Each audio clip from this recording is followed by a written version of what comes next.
How do you get started wholesaling real estate?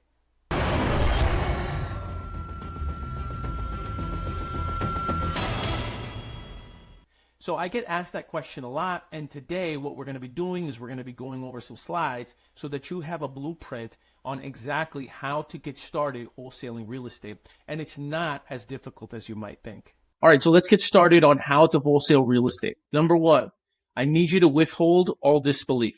Suspend all doubt. Why am I asking you to do this? Because there is no question of, does this work or not? It's already working. There are people that are making 6 figures, 7 figures, and even 8 figures a year in this business. It works for them. It works for me. It can work for you. What you're looking at is a HUD settlement statement for a transaction that we just wholesaled and earned an assignment fee in January of 2024. So the property was bought for $510 and then subsequently sold the very next day. This is what you call a double close for $573,000. I had a joint venture partner on this, and my joint venture partner brought the buyer. I brought the seller. My joint venture partner earned $34,388.50. My total assignment fee earned was $25,550. And so when you add those two up, this is what you get, $59,979. Now, had I brought the buyer, my total assignment fee would have been about $60,000, but because I didn't, my assignment fee ended up being about $25,000. That is what is possible when you wholesale real estate. Suspend all disbelief. Don't start saying, oh, it doesn't work. No, it works. Maybe it's not working for you quite yet because you haven't learned what you need to learn. It will work, though. Don't compare yourself. Don't worry about what other people are doing. Don't worry about what other people are earning. In this industry, what I've noticed is there are a lot of people that are going to be posting checks. They're going to be posting the houses that they bought, the houses that they've sold, the flips that they've done, the HUD statements showing how much money they made on this transaction, et cetera, et cetera. And I'd be lying to you if I was to say that I haven't done the exact same thing. It's hard not to get excited when you see what some of these people are making. But I also know what it's like to feel discouraged when I'm looking at all these people and I'm seeing them succeed and I'm asking myself, well, what are they doing differently that I'm not doing to not get those results? And what you have to remember is that, with social media, people are posting their highlight reels. They're posting all their successes. They're not really posting all of their losses. And in order to have the kind of successes that some of these people and some of the successes that we're having, you understand that we have to also have a lot of loss. There's a lot of L's in order for us to get those W's. So don't compare yourself. Comparison is a thief of progress and joy. Don't worry about their chapter 7. Don't worry about their chapter 10. You're at your chapter 1 or chapter 3 or whatever it might be. Don't compare where you're at versus where they're at, okay? Very important. You have to respect the profession, okay? Give this profession the respect and the time and the attention that it deserves. You have people that go to college, 4-year, 6-year, 8-year, 10-year degrees, 10-year programs, doctorate programs. And after attending those programs, then they can command a solid mid 6-figure income, if not more, if not 7-figure income. But they went to school all those years to earn that money. In this business, you get someone that gets involved. They get into wholesaling real estate. They don't get a deal for their first month, and then they quit saying it doesn't work, right? Look, you have to respect the profession. You have to learn this profession. You have to become a master of this profession. Malcolm Gladwell calls it the 10,000 hour rules. If you haven't invested 10,000 hours into something, how could you possibly even think that you've mastered the strategy, mastered the technique? So please make sure that you give this profession the respect and the time that it deserves. On a side note, if you do get involved in this profession and you get a deal in your first day, you get a deal in your first week, you close a deal in your first month, kudos to you. Congratulations. Listen, we're all cheering you on. Here's what I've seen. People that experience success a little too early assume, and they are then under the false pretense that it's going to be that easy all the time. And the reality is it isn't. So one of the things that you have to be weary of is having success way too fast and way too early in this business because it does take time. Next slide. Shiny object syndrome. Okay. So you need to make sure that you stay focused on one strategy. Pick one, master it, learn it, to learn how to do it day in and day out and keep doing it and doing it and doing it and doing it. because there's going to be other people, and you're going to see them on social media. You're going to see them online, and they're going to be preaching this strategy one day, and then another person's going to preach this strategy another day, and another person's going to be preaching in a completely different strategy the next day. And while all three strategies might work, the reality is that those people invested a lot of time, sweat, equity, money into mastering that one strategy first before they started diversifying. Okay. So even though you might hear a bunch of people doing all these different things, and while those things may work, I need you to just pick one strategy right now and just become really good at that one thing. And we'll teach you a few things to do. All right. Now, what do? Let's go into what wholesaling real estate really is. We identify opportunities for real estate investors. That's it. That's what we do. Now, eventually what will happen is you will become so good at this is that you will then become the investor. You will identify opportunities for yourself. But for now, what you're doing is you are identifying opportunities for real estate investors. That's what we do. Opportunities. Now, what are these opportunities? These are properties that we can add value to. So these are fixer-uppers. These are properties that you can add, square footage to. These are properties that you can purchase using creative financing. I'm not going to go into creative financing today. I just want to talk about wholesaling real estate, but you can get properties under contract using creative financing strategies and techniques such as sub-2 or seller financing. And you can wholesale those contracts and wholesale those opportunities as well. We're not going to go into that today. I don't want to confuse anybody, but the bottom line is we're looking for properties that we can add value to. So if the property is just way, too fixed up, if it's new construction, if it looks really, really nice, chances are there's not going to really be any opportunity for us to add value to. So that's probably not the ideal property for us or the ideal property for you to wholesale real estate or wholesale as a real estate opportunity, unless you get it at an incredibly ridiculous price. And when properties are, they're in great condition and they're brand new, most people aren't going to just give them away. Next slide. Why do we do this? Okay, home sellers need us. Now, why do they need us? Number one, not all homes qualify for traditional financing. So if you have a seller that has a property that's in pretty bad condition, if it has code violations, if it's condemned, if it's going to be in foreclosure, if there's all these things that are stacked up against that property, then what would happen is they probably aren't going to be able to qualify for traditional financing. So who are going to be the buyers? The buyers are going to be the all cash investors. Those are going to be the ones that purchase that property. Who has access to that? People like us. We offer that seller creative solutions. Okay. Some sellers, they can't afford and they don't want to make repairs on their property. They just can't do it. Either they don't have the money or they might be, physically incapable of doing it, or they may have inherited a property that's, 1,000 miles away. There's a variety of different reasons, but because of our creative solutions, we're able to help those people out. The other reason that they need us is because some people don't want people coming, and some sellers don't want to work with real estate agents, and they don't want people coming into the house. So they don't want to have open houses. They don't want people walking through their house. They don't want, to have to make the repairs. Sometimes, unfortunately, they're embarrassed of the condition that it's in. There's a variety of different reasons. Maybe they just don't want to use an agent because they've had a bad experience. Who knows? But some people just don't want to use a realtor, a real estate agent. And that's where we come into play. Now, the other reason that we are valuable is because we can offer them a guaranteed.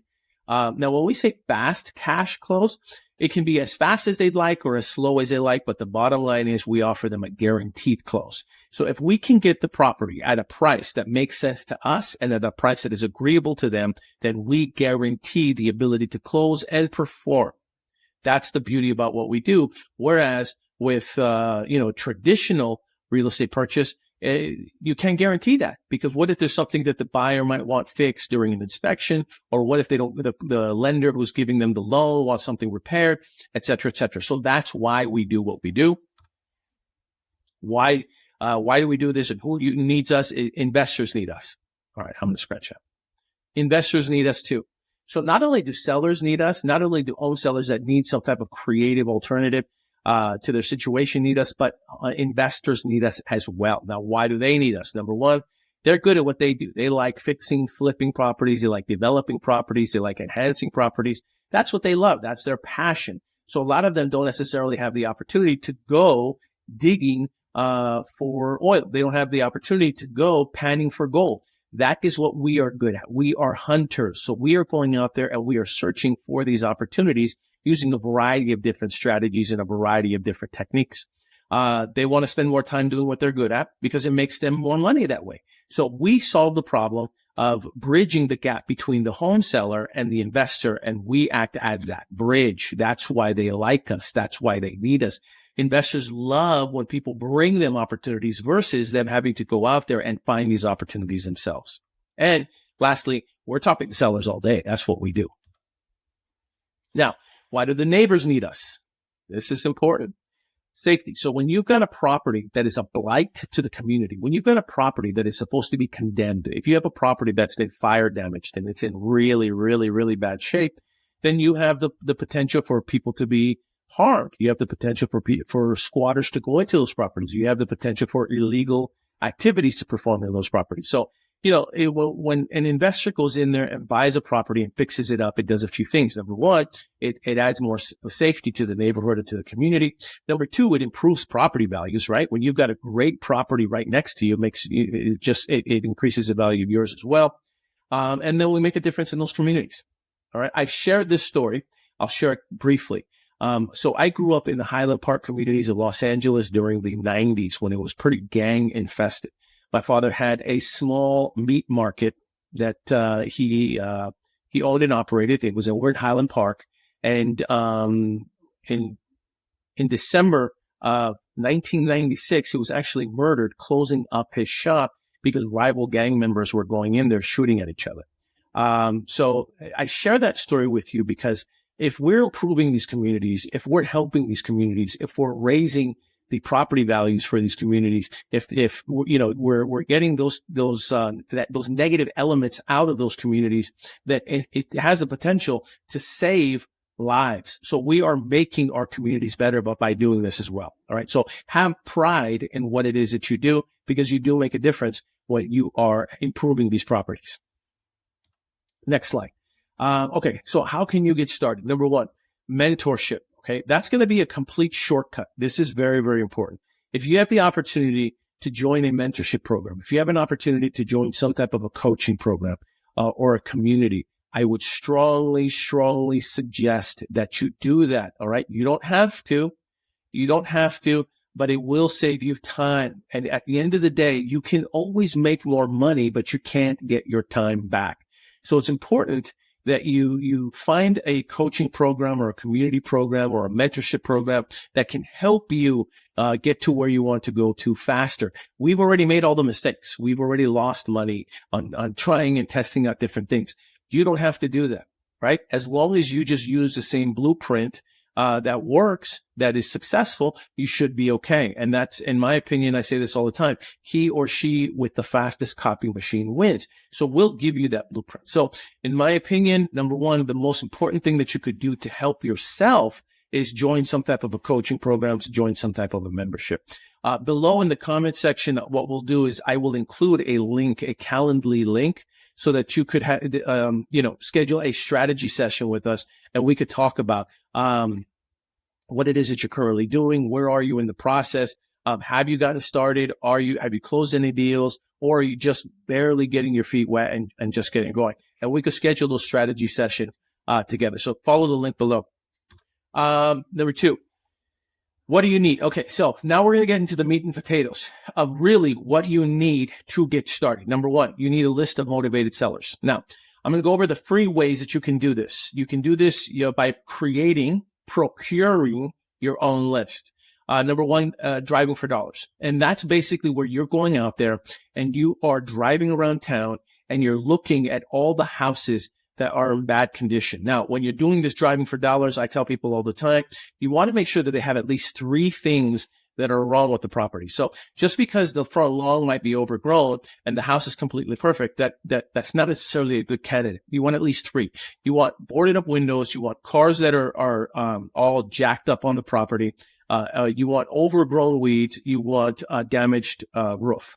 Any of those elements where you've got damaged roof, boarded up windows, boarded up doors, vehicles that are stacked up in the driveway, or you've got overgrown brush, any element of a minimum of 3 of those things, you've got a pretty good candidate. Write down the address. And then later on, what you're going to do is you're going to try to skip trace them, and you're going to try to get a hold of those people. So this is a list that you are going to create. What I like to do is I have my mobile phone. I see a property that I think would be a good candidate for a fix and flip opportunity. I take a picture of the property. I take a picture of the address. And then later on, I look for it on Zillow so that way I have it as well.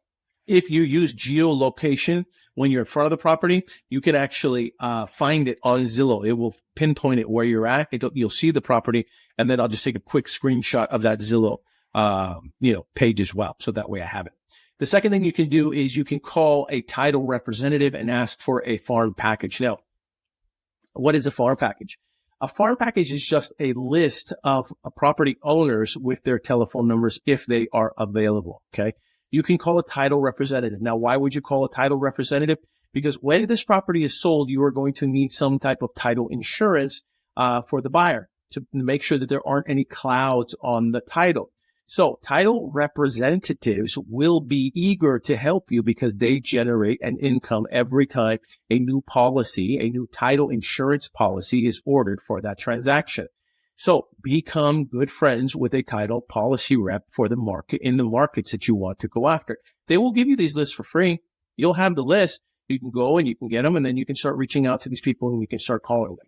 So this is a free way for you to get motivated sellers. Now, when you talk to that title rep, you want to ask them for these 3 lists. Okay. And I don't want to modify the slides right now, but the 3 lists are: number 1, absentee owners. Absentee owners are people that don't live in the properties, or they might be out of state. Okay. So absentee owners is a great list for you to call. So when you talk to a title rep, you say, can I have a list of all the absentee owners with telephone numbers in such and such city or in such and such county? The next list is you can ask for tax default or tax lien properties. So you give them the county and you say, I want all properties that have tax liens on them. They won't necessarily have code violations. They may have notice of default, and you can ask them again, hey, do you have any lists of properties that are currently in default in such and such county with telephone numbers? Maybe they won't give you the telephone numbers, but they'll give you the properties. Once you get the properties, then what you can do is you can go to a site like batchskip.com or batch skip tracing. Google that, their company. And then you can, what you can do is skip trace those leads for anywhere between, 7 to 15 cents a lead. They will skip trace them and give you the telephone numbers for those people. The next way that you can get properties for free is by going onto Zillow and contacting people that are selling for sale by owner, BizBo. That's another thing that you can do, and it's absolutely free, doesn't cost you any money. And you can contact those people, and the script is very, very simple. Hey, John or Jane, listen, I noticed that you put your property at 1234 Mockingbird Lane up for sale. I'm a local real estate investor. My company buys houses, and I just wanted to see if you might be open to an all-cash offer on it. And then you wait and see what they say. Now, some of them are going to say yes, or some of them are going to say no, or some of them are going to be smart asses and they're going to say something inappropriate. Who knows? But you just give them an opportunity to see what they say to that question. Now, you already know what price they're asking. So let's say, for instance, for the sake of this example, they're asking for $500,000. Well, what you could then say is, okay, so Mr. and Mrs. Seller, I'm calling about the property at 1234 Mockingbird Lane. It looks like you're asking for $500,000. Is that right? Got it. Okay, great. Now, and I'm not saying I can yet because I'm going to run some numbers real quick after our conversation, but if I could get you that price, what kind of a time frame are you looking for? 30 days, 60 days, 90 days, 6 months? What is it that would make it easier for you? And you wait and see what they say. You need the time frame. And then the last thing I'll say is, okay, great. So you're looking for 500,000.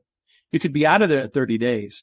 And just out of pure curiosity, are you going to stay in the neighborhood or where will you move to next? And then you wait and see what they say. Those are 3 elements that you need in order to find a seller's motivation. I'm going to go into more detail on another slide, but the point is you can do this with Zillow. Okay, they have a list of all the for sale by owners on that. Then the last thing you could use is Facebook Marketplace. You can do the exact same thing by going in there and finding out properties that are for sale on Facebook Marketplace for free.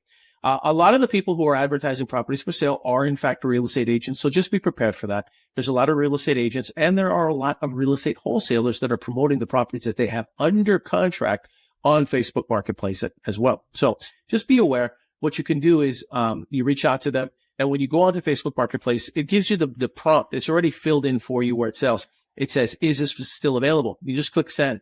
What will happen is the person will respond. They'll say yes or no, or they'll click on their auto default response, which is, yes, are you still interested?